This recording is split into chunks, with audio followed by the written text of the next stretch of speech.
Hi, hello, வணக்கம். ஒரு முக்கியமான ஒரு செய்திகளூடாக உங்களை நான் சந்திக்கின்றேன். உண்மையில் இன்றைய காலகட்டத்தை பொறுத்தவரைக்கும் எரிபொருள் பிரச்சனைகளை எடுத்து நோக்கின்ற பொழுது ஒரு முக்கியமான ஒரு பிரச்சனையாக பார்க்கப்படுகின்றது. எரிபொருள் விநியோகத்திற்காக விதிக்கப்பட்ட QR குறியீடு தொடர்ந்து நடைமுறைப்படுத்தப்படும் என்று நிதி மற்றும் திட்டமிடல் பிரதி அமைச்சர் அனில் ஜெயந்த தெரிவித்திருக்காரு. உண்மையில் இன்று 19 நாடாளுமன்றத்தில் பேசிய போதே அவர் இவ்வாறு கூறியுள்ளார். உண்மையில் எரிபொருள் பயன்பாட்டை முடிந்தவரை குறைக்கும் நோக்கத்துடன் இந்த முடிவு எடுக்கப்பட்டதாகவும் குறிப்பிடப்பட்டுள்ளது.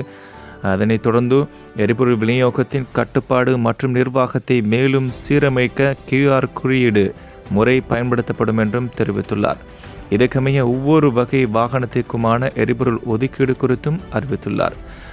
ஒரு கார் ஒன்றிற்கு 25 லிட்டர் பெட்ரோலும், முச்சக்கர வண்டி 20 லிட்டர் பெட்ரோலும், van 50 litre petrol, motor cycle 8 litre, பேருந்து 100 லிட்டர், நில வாகனம் 40 லிட்டர், லொரி 200 லிட்டர், சிறப்பு பயன்பாட்டு வாகனம் 40 லிட்டர் என முக்கியமான ஒரு குறிப்பிட்ட அளவுக்கு போதுமாக்கப்பட்ட எரிபொருட்கள் தற்போது வழங்கப்படும் என்பதும் ஒரு முக்கியமான விடயமாக பார்க்கப்படுகின்றது. அதனைத் தொடர்ந்து உண்மையில் நாட்டில் நிலவிருக்கின்ற அனைத்து பிரச்சனைகளையும் பார்க்கின்ற பொழுது நாட்டில் உள்ள அனைத்து அரச நிறுவனங்களிலும் விதிக்கப்பட்ட தடை ஒரு அதிரடியான ஒரு தடையொன்று பிறப்பிக்கப்பட்டிருக்கிறது. அனைத்து அரசு நிறுவனங்களிலும் ஒரு முறை பயன்படுத்தும் பிளாஸ்டிக் தண்ணீர் போத்தல்களை வாங்குவதற்கும் பயன்படுத்துவதற்கும் தடை விதிக்க நடவடிக்கை எடுக்கப்பட்டுள்ளது. பொது நிர்வாக, மாகாண சபைகள் மற்றும் உள்ளூராட்சி அமைச்சின் செயலாளரின் கையொப்பத்துடன் இது தொடர்பான சுற்றறிக்கை வெளியிடப்பட்டுள்ளது.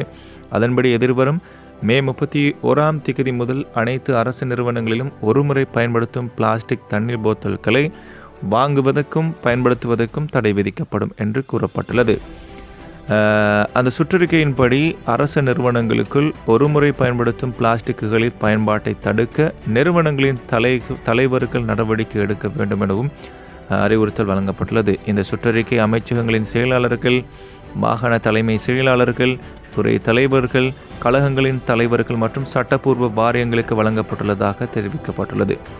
இந்த சுற்றறிக்கையானது சுற்றுச்சூழல் அமைச்சகத்தின் ஒப்புதலுடன் வெளியிடப்பட்டுள்ளது என பொது நிர்வாகம், மாகாண சபைகள் மற்றும் உள்ளூராட்சி அமைச்சகம் மேலும் தெரிவித்திருக்கின்றதையும் குறிப்பிடத்தக்கது. அதனைத் தொடர்ந்து வாகன இறக்குமதி தொடர்பாக ஒரு முக்கியமான ஒரு செய்தியும் வெளியாக இருக்கிறது. 2026ஆம் ஆண்டில் இலங்கையில் வாகன இறக்குமதிக்கான அதிகளவிலான அந்நிய செலவாணி செலவிடப்பட வாய்ப்புள்ளதாக இலங்கை மத்திய வங்கியின் ஆளுநர் நந்தலால் வீரசிங்க தெரிவித்துள்ளார். ஊடகவியலாளர் சந்திப்பில் வைத்து அவர் இந்த விடயத்தை குறிப்பிட்டுள்ளார். முக்கியமாக மேலும் தெரிவிக்கையில், கடந்த ஆண்டில் வாகன இறக்குமதிக்காக முன்னதாக கணிக்கப்பட்ட 1.5 பில்லியன் முதல் 1.7 பில்லியன் டாலர் வகையான அமெரிக்க டாலர்களில் முக்கியமாக அதிகமான தலா 2 பில்லியன் அமெரிக்க டாலர்கள் வரை செலவிடப்பட்டிருக்கின்றது. இவ்வாறான அதிகளவிலான இறக்குமதி காரணமாக வாகன இறக்குமதி வரி மற்றும் தீர்வுகள் மூலம் திரைசேரிக்கு கிடைக்கும் வருவாயும் அதிகரித்துள்ளது. 2026ஆம் ஆண்டு முதல் 3 மாதங்களில் முதலாம் காலாண்டில் மட்டும் வாகன இறக்குமதிக்காக ஏற்கனவே சுமார் 600 மில்லியன் அமெரிக்க டாலர்கள் செலவிடப்பட்டுள்ளன.